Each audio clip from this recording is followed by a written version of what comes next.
Sir Nitish sir రే బాబు అట్లే ఉంటారు అట్లే ఉంటారా రే ఫోన్ సైడ్ రాండి బ్రో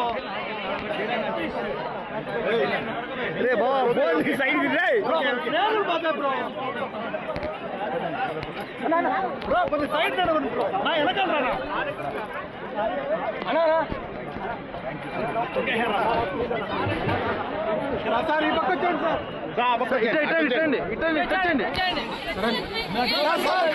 ఇయర్లీ వన్స్ ఆడడానికి ట్రై చేస్తే గ్యాప్ దొరికినప్పుడు ఎప్పుడైనా నాకు మంచిగా అనిపించినప్పుడు కోరుకున్నప్పుడు వచ్చి తీర్చుకోవడానికి సో అట్లానే వస్తుంది. నెక్స్ట్ ఇంగ్లాండ్కి సంబంధించి అది టోర్నీ ఉంది కదా దాంట్లో అవును, అందుకే ఖాళీ ఉందని ఈ గ్యాప్లోనే వచ్చేసారు ఫాస్ట్గా. So role model Virat Kohli, అలాంటి విరాట్ కోహ్లీ ఎక్కువ మీరు ఆడడం ఎలా ఉంది? చాలా హ్యాపీగా ఉందండి. అతను చిన్నప్పటి నుంచి చూస్తూ ఎదిగాను, ఆయన్ని రోల్ మోడల్గా తీసుకున్నాను, ఆయనతో కలిసి ఆడడం ఆయన చాలా హ్యాపీగా ఉంది. కూడా మీ విరాట్ కోహ్లీ అవును, అతని దగ్గర నుంచి అప్రిషియేషన్ రావడం ఇంకా చాలా ప్రౌడ్ ఫీలింగ్ అనిపించింది. ఇంకా చాలా హైట్స్కి వెళ్ళాలని అనుకుంటున్నాను. ఛాంపియన్స్ ట్రోఫీ కూడా లేదు, ఛాంపియన్స్ ట్రోఫీ టీం ఇంకా రాలేదు, వస్తే తప్పకుండా మంచి పర్ఫార్మెన్స్ చేస్తాయి ఇండియన్ టీం. ఓకే.